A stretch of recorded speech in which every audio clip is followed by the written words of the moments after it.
Welcome to yet another episode of the SA Music Box with me, the Eskimo writer. Our guest in studio, much awaited guest, is RJ Benjamin, who's an award-winning artist, songwriter, producer, and composer.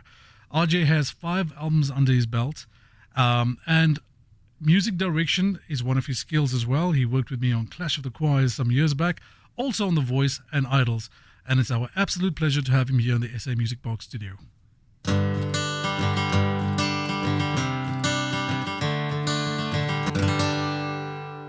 RJ, welcome to SA Music Box, finally. Yeah, it's good to be here.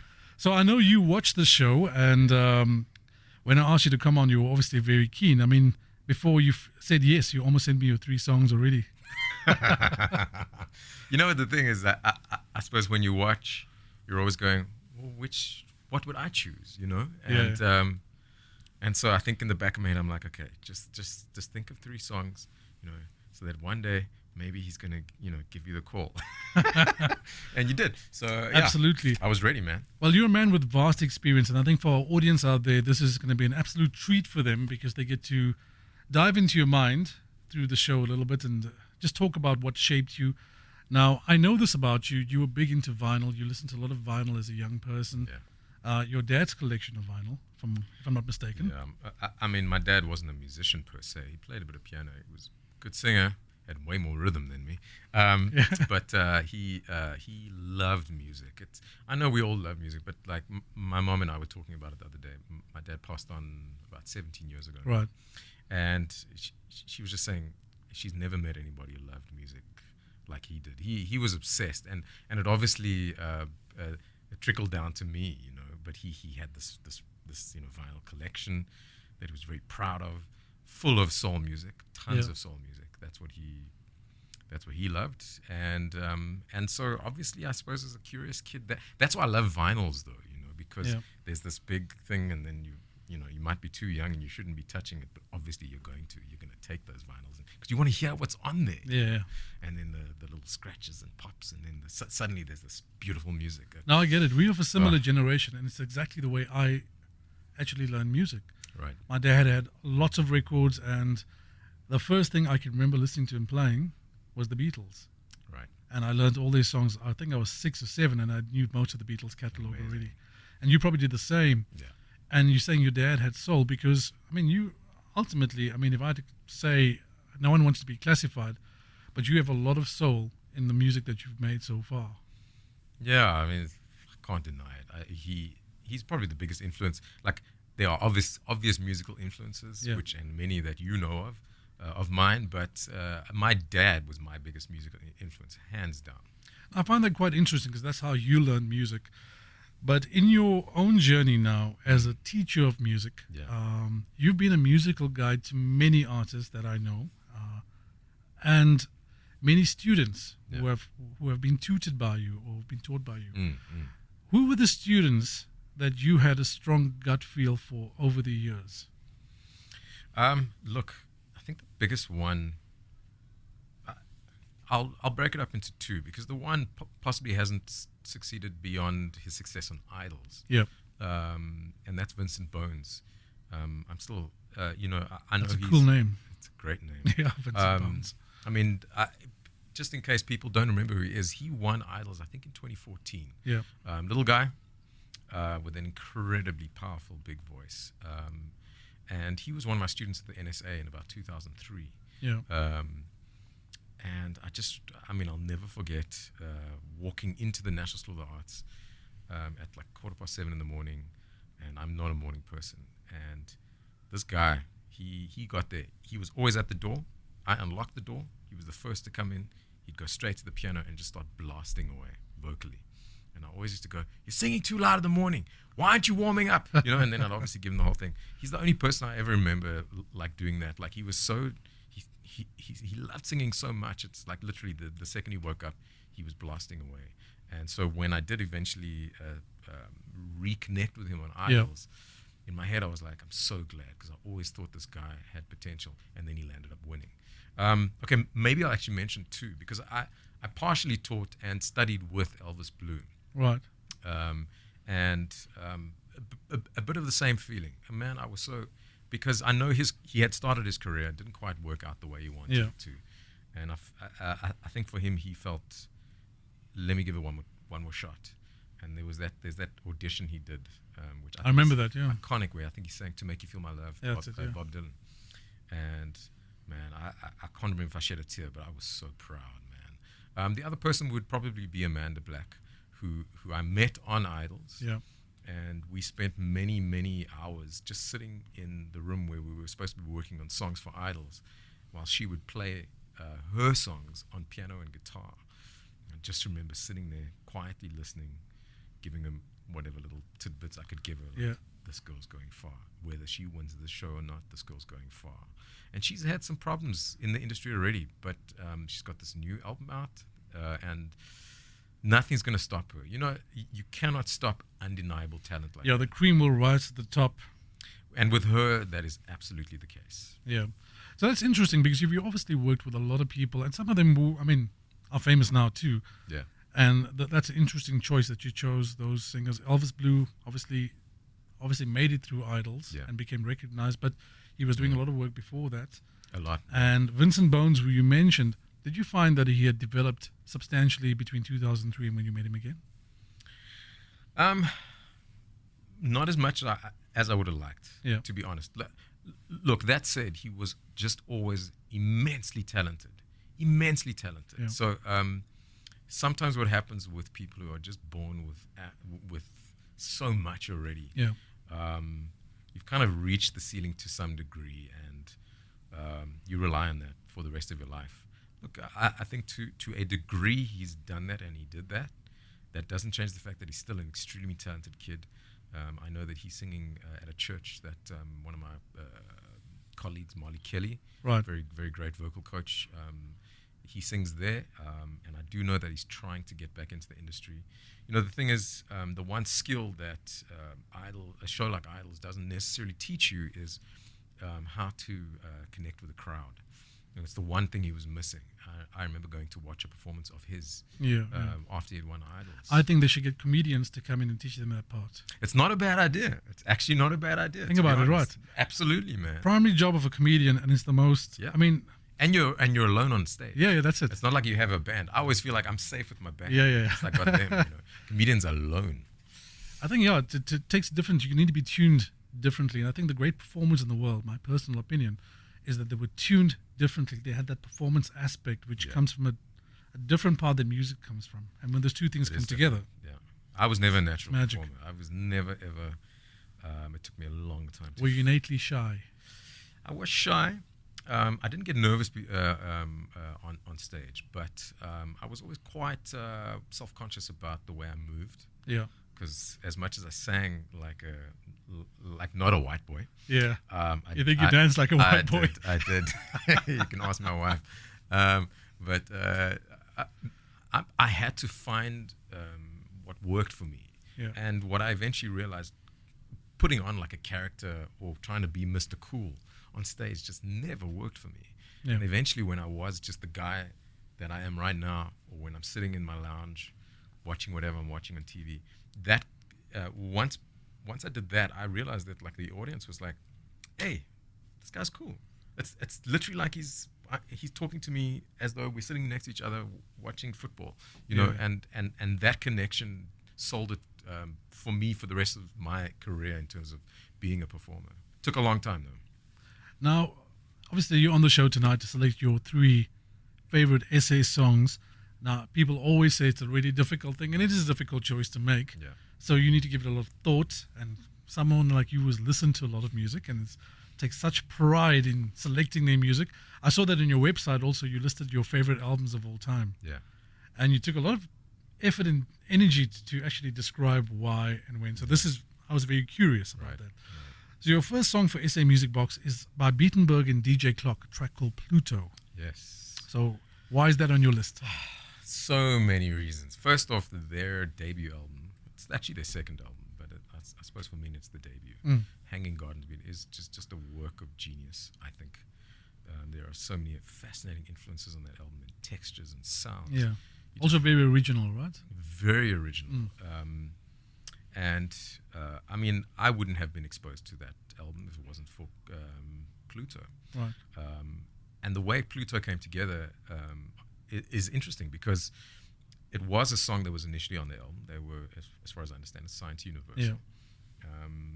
And Linda Lanium Keys at Universal just felt that they didn't quite have like that major breakthrough hit yet. Yeah. Not that, like the one that was really just going to put them on the map. And he came up with the idea of letting DJ Clock rework the beat of one of the songs called Pluto. Right. And of course Clock did that. He added that uniquely local house music flavor. And suddenly that song was everywhere. It was everywhere. Right. Do you feel that Clock improved the timing signature? Not necessarily. I actually waited for 2 weeks to tell you that. Look, DJ Clock and like so many South African producers, that they just have such a fascinating understanding of groove and rhythm. It's a feel, isn't it? It is absolutely. And that's innate. And as much as these music programs have, you hit the little block there and then it makes a, and whatever. Yeah. These guys do it like nobody else in the world. Yeah. And he did that. He added something special to it for sure. If you listen to the original, the drum groove is great, but it's quite a cliche groove to some degree. Yeah. And this made it stand out a little bit more. This made it stand out. I will say this, and I hear so many singers getting this wrong all the time. The vocal rhythms of that song are fascinating and way more complicated than they sound. Yeah.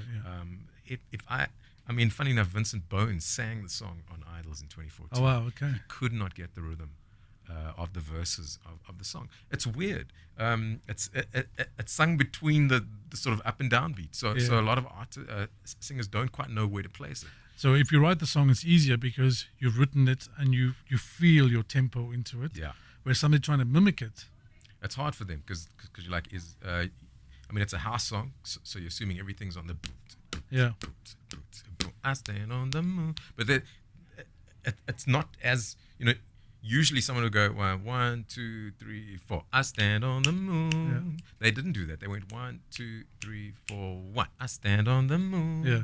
So it's just fascinating where they place things, and I was watching something on TV the other day where a band was covering the song, and completely got that. Messed it up. The timing wrong, So it's quite fascinating. Matthew, who's the front man, he's quite a genius in my opinion. I think so. And there's a few people who have chosen Beatenberg tracks on SA Music Box, and I think there's a reason behind that. There's an innate talent in the way they do go about things. Absolutely. You've heard it from RJ. He's got me excited, and I'm sure he's got you excited about this next track. It's Beatenberg and DJ Clock with a track called Pluto.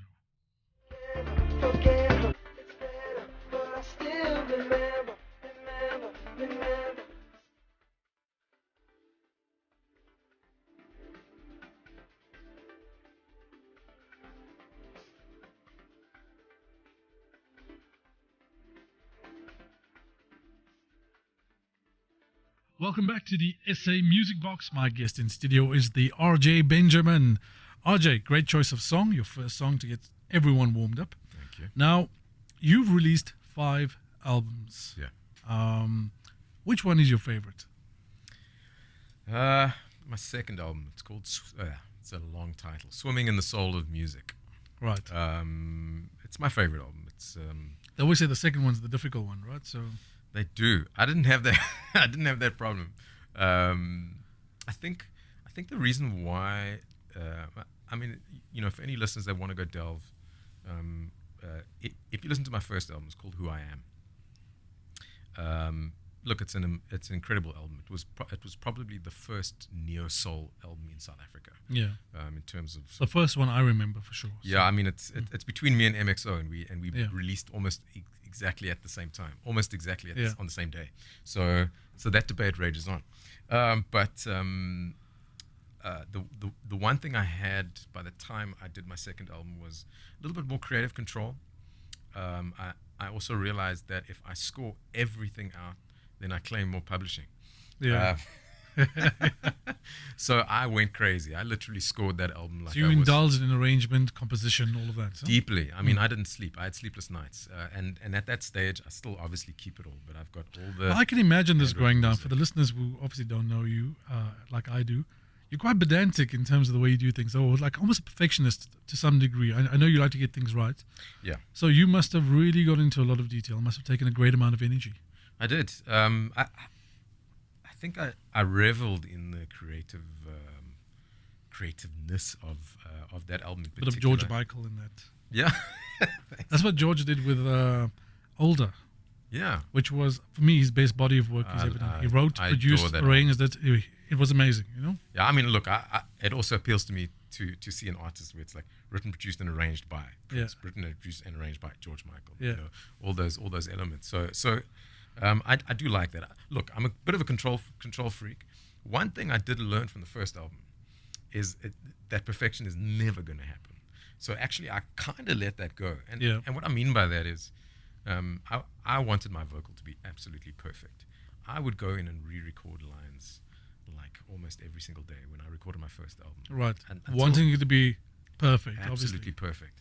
And at the time, I was like, okay, now it's perfect because I fixed like the two in between whatever, you know what I'm saying, like one little word or syllable. But let me guess, since then you listen to it and you go, it's not quite. Yeah, exactly. And I mean, auto-tune wasn't the thing it is nowadays. Yeah. So you can't you have to go and you have to re-record it. You can do drop-ins. You don't have to do an entire line. But the funny thing is when I started to listen back to it, by the time I released my second album, it was about 3-4 years later. So, 2 years after I'd recorded it, I suddenly started listening and going, it doesn't actually sound perfect. I was like, why did I spend so much time trying to make this sound perfect? Now it sounds okay. Yeah. But I'm picking up other mistakes, and I think that's the problem. We're human beings, so the voice and also how we hear music changes, and therefore, when you do listen back to your creativity, it kind of morphs into you're listening from your reference point now. Back then, I thought it was perfect, but now that my ear has changed, I've grown, I've matured. It's different. So I try to let that go in the second album, and just be a little bit more fluid, and rather just be like, it felt good. It felt good. I'm letting it go. Yeah. Even if it wasn't exactly pitched 100% perfectly, it felt good, and I think that's why I love that second album. It's also a lesson that you learn. I mean, if you've listened to a lot of music, it influences the way you want to record and the way you want to sound. You have an idea in your head. Yeah. And I can tell you that when I was growing up, most of my favorite singers were not people who sounded perfect. I mean, John Lennon was one of them. Yeah. And he was very far from a perfect singer. Yeah. But it was all about energy, feel, and there was a primalness to his voice. Yeah.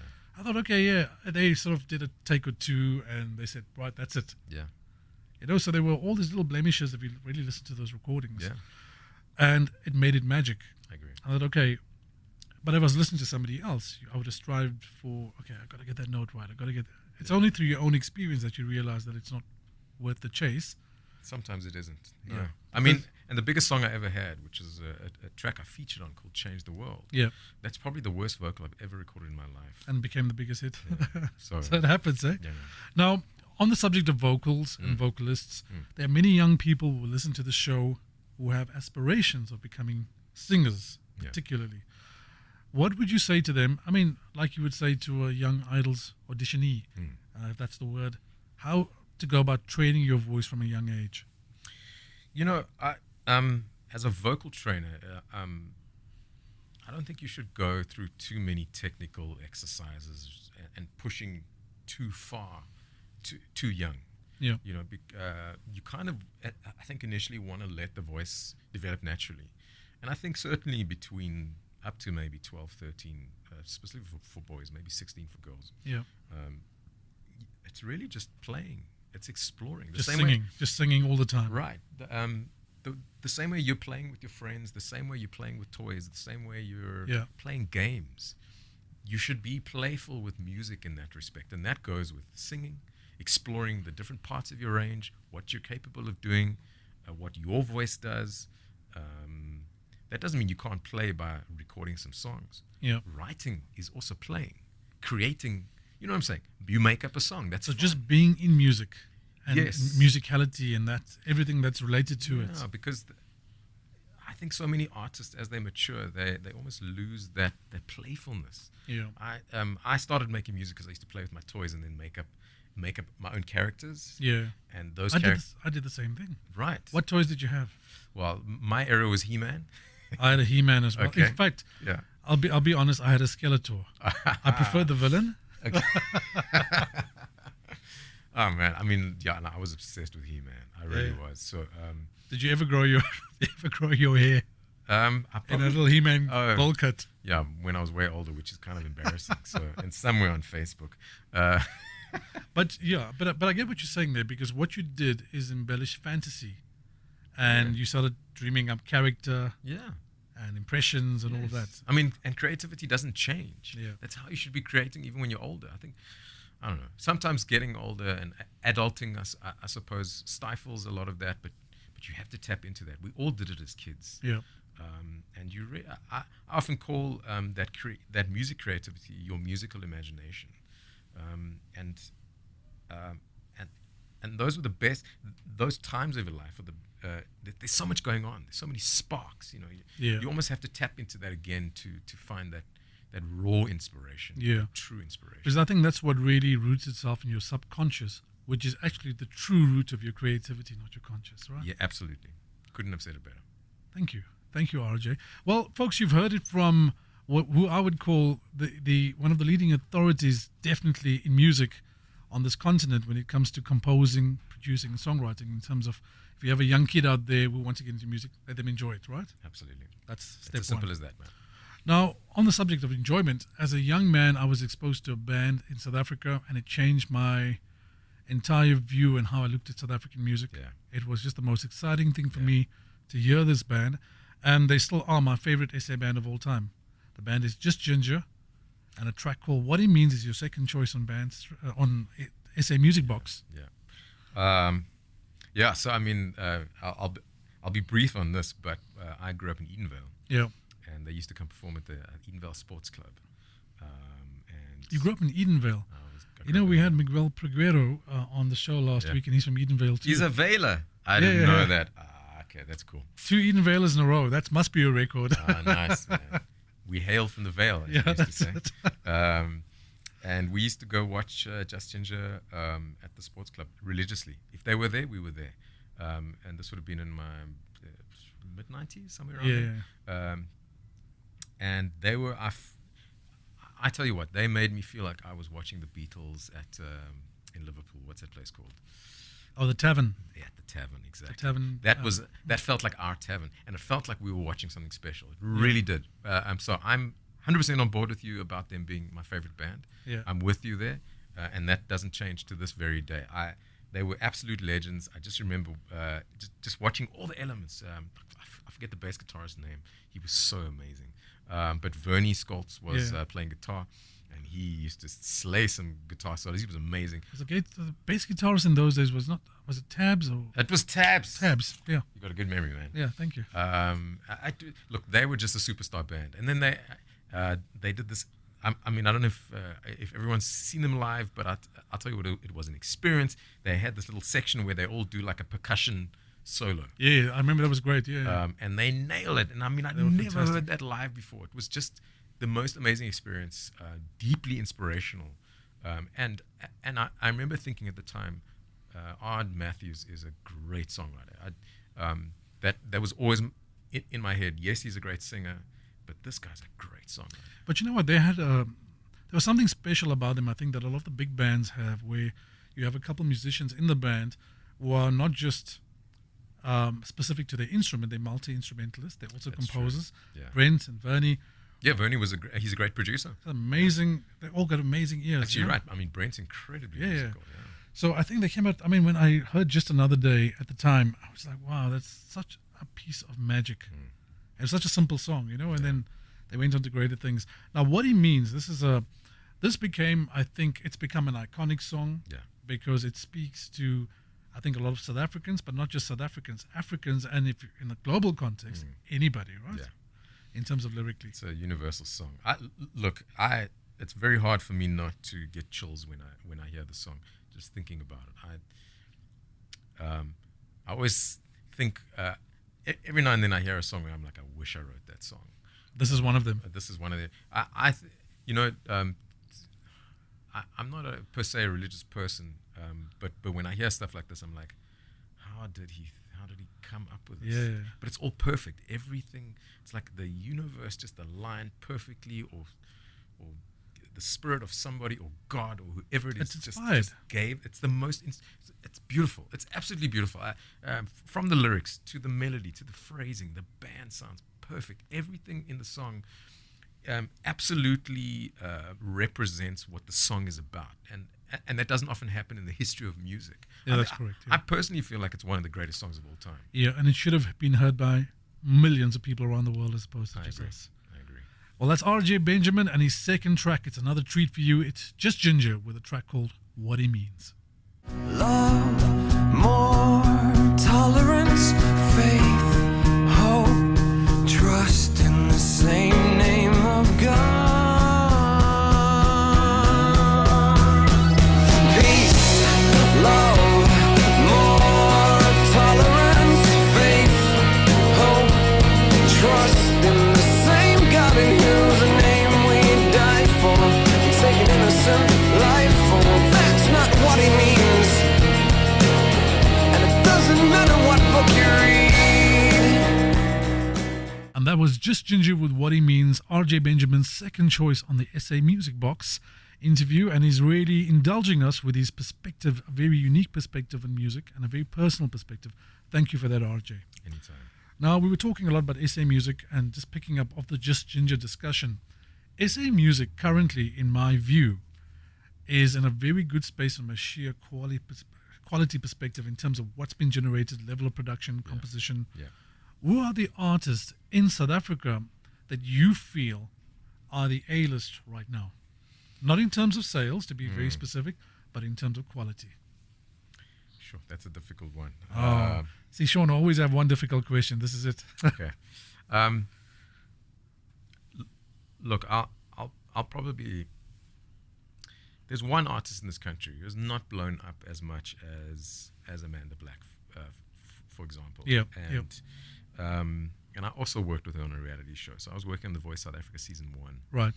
and she landed up getting into Lyra's group, Right. Lyra's team, and she, her name's Zoe Modiga. Yeah. And I had heard that she was studying at UCT, and she was an incredible vocalist. You did a song recently with her and MT. That's correct, called All Tied Up. That's it. And Zoe, I think I had met her at a music conference the year before, and I remember she was performing on stage, and she already had my attention. So it was when I saw her on The Voice, I was really excited because I was like, I really hope I get to work with her. You don't know who you're necessarily going to work with. Yeah, sure. I suppose to some degree we're ghost coaches. So I'm not the coach, I'm not Lyra, but I work for Lyra. Yeah, it's helping her shape her selection. Correct. Yeah. So the off-camera work, the hard graft / we know that. The hard hashtag work. real work. You know what I mean? That's where it all goes down. Yeah, exactly. And I was so glad I got to work with Zoe, and we literally worked until the day she left the show, and we spent a lot of time together. And the thing that kept on running through my head is, this is the most talented singer I've ever worked with. Wow, I mean, that means a lot coming from you, RJ. You worked with so many people. So I have, and I genuinely feel that way. I still feel this way to this day. Now, she decided, when she finished the show, she was offered a record deal with Universal. But given the option to not take it, and she decided not to take it, and released her first album independently, right? It was quite a jazz album. She recorded it, I think, at UCT, or at least in Cape Town. Okay. And I think she got nominated for a SAMA. I think the album certainly grabbed the attention of the jazz community, but the greater South African sort of community almost don't know about her. I mean, I performed at the Standerbank Joy Jazz Festival this year. She was on the bill, and she is spellbindingly brilliant. Yeah. And they know it. I'm assuming she chose jazz because that's her cadence and that's her natural I think it is. affinity. I think in many ways the voice was her kind of seeing, could I do this commercial thing? I mean, she was having to sing songs like Diamonds by Rihanna. Yeah, You know, material like that. I think she even sang a Nirvana song, Smells Like Teen Spirit at some point. As long as she didn't do Anaconda. She didn't do Anaconda. I don't think she would have jazzified that thing the hell up. But I feel like she's like our next Miriam Makeba. Look, I know jazz is her thing, but she should still be known. She is phenomenal. And she's not just a phenomenal singer. She's an engaging performer. Yeah. But the way I'll never be that. I will never be that. Interesting. She's doing a performance with Sam Thing Soweto, who's doing incredibly well. All right. Yeah. Now, no disrespect to Sam, but I think Zoe's probably a better singer and and certainly a better performer than he is. And it's interesting because the audience will obviously know Sam more than her. And I always wonder. He's going to give an access point to a more popular audience. I hope so. Yeah. I really do, because I feel like she deserves it. If I'm to look at all of the singers that I've worked with on reality shows, I'd say the two most talented is as well-rounded musicians is Amanda Black and Zoe Modiga. Now, I know Amanda's phenomenal and succeeding deeply well, and it's my biggest wish that Zoe eventually reaches those levels. She deserves it. Fantastic. Now, RJ, the industry we work in, music particularly, is complicated. There's good things about the industry and there's bad things about the industry. But as an artist, coming specifically from an artist perspective, you've been doing this for the better part of 16 or 17 years now. What would or could you change in the industry to make artists and music more successful? What do you think can make our artists more successful here? I think the thing that most art look, it might be a worldwide problem. I don't really care about the world. I care about South Africa, and I care about so do I. And I think the thing I often find missing for artists, and I possibly suffered the same thing myself, is we just want to make music and we just want to make good music. Yeah. And we forego all of the other stuff. And then you have raw talent who didn't study, didn't go through all the training, who decide to hone their business skills, understand the legal aspects of music, publishing and all that, all of that, and land up absolutely succeeding without having to have gone to, play, study and play the instrument for 5 hours a day and all those kind of things. And there's no disrespect to that, because I think a lot of degree courses are now incorporating a lot of business into their studies. Even there, as an artist, I remember David Alexander was our music business lecturer.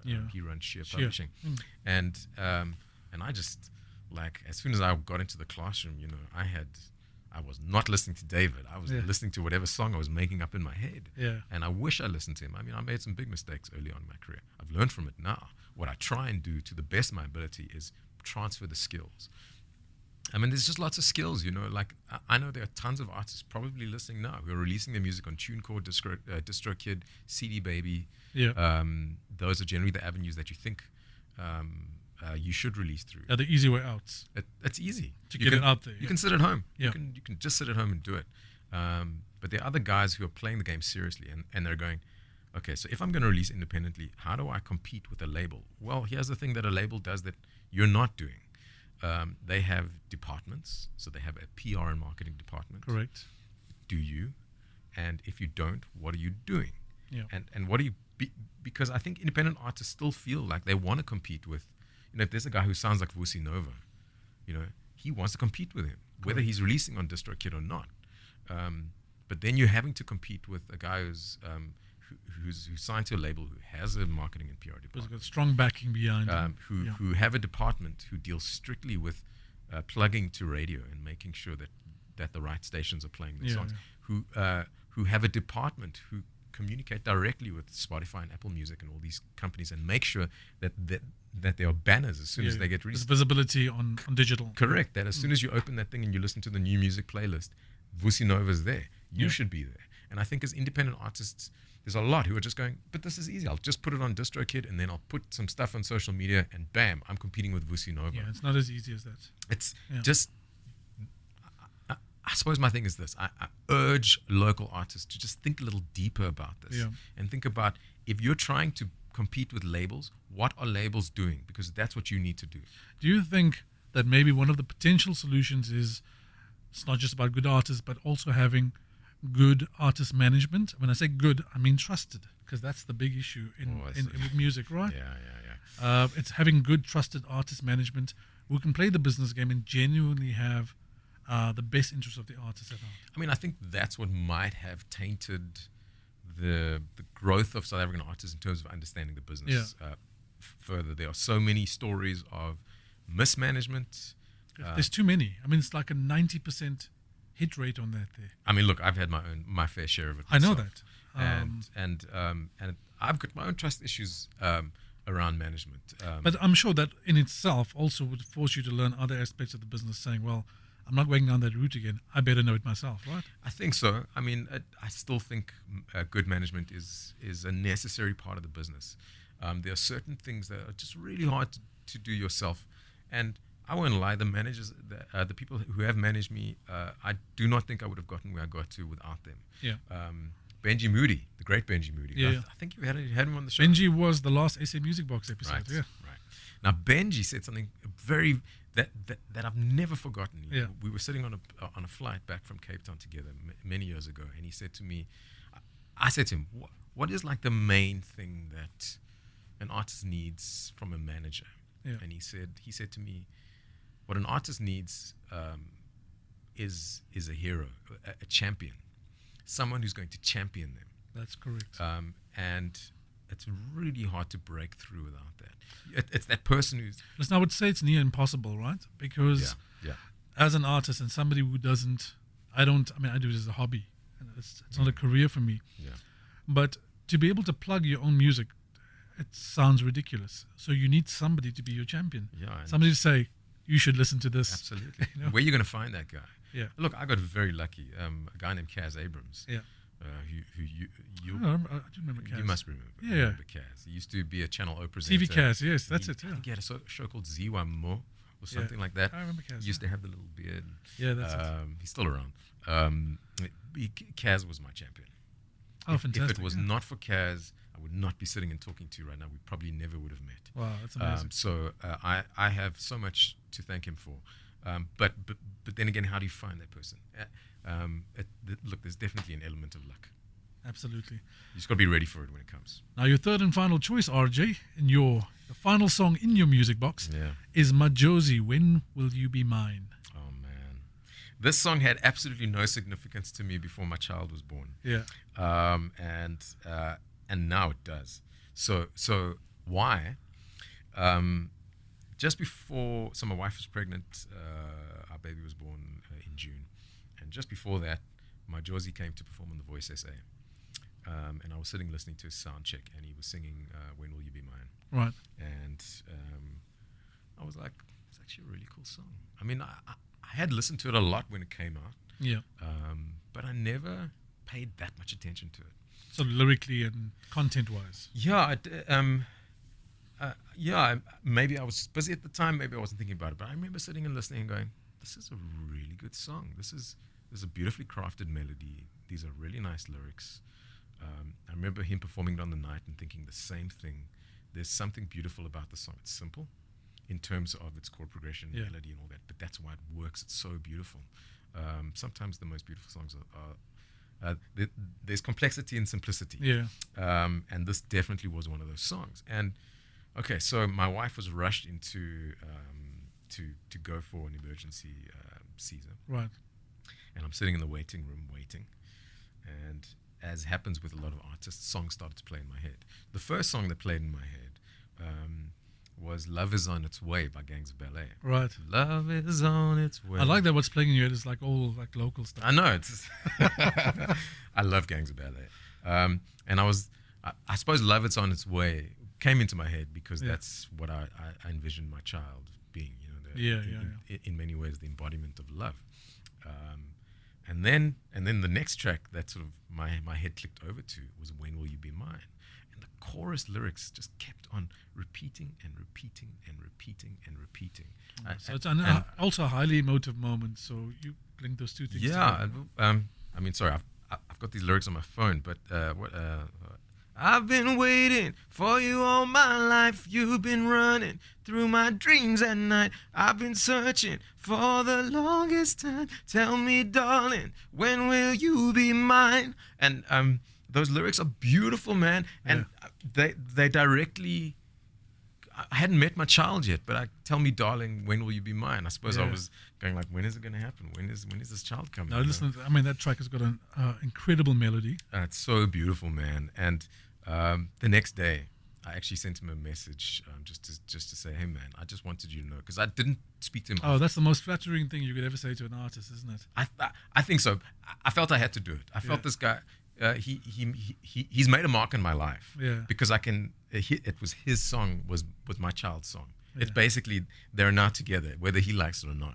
And for the rest of your life. Exactly. And look, I sent him a message. I never spoke to him after the Idols performance, and I just said, listen, man, I just wanted to say, I love your song. I think you're a great artist.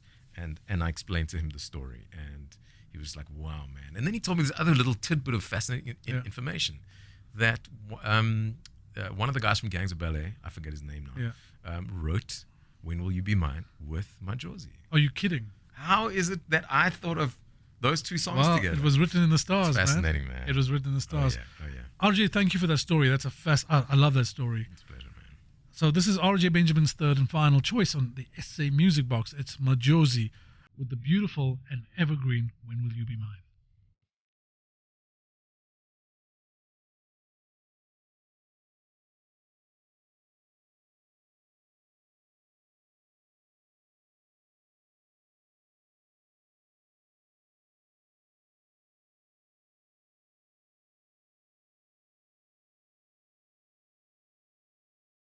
Welcome back to the SA Music Box with RJ Benjamin in studio with us. RJ, 3 fantastic choices, and thank you for sharing those stories with us. No, only a pleasure, man. Music is very emotional. It's got me emotional. I'm sure it's for many of our listeners out there can maybe relate to that there.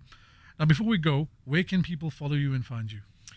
Instagram, Twitter, Facebook, it's all RJ Benjamin. So if it's Twitter and Instagram, at RJ Benjamin. Right. Facebook, just type in RJ Benjamin. Fantastic. Yeah. It's a wonderful choice. Thank you for sharing that with us. You can follow RJ Benjamin on Facebook or on Instagram. And these were his choices for the SA Music Box. Thank you, RJ. Anytime. Cheers. Hot 91.9. Playing the best old school and R&B.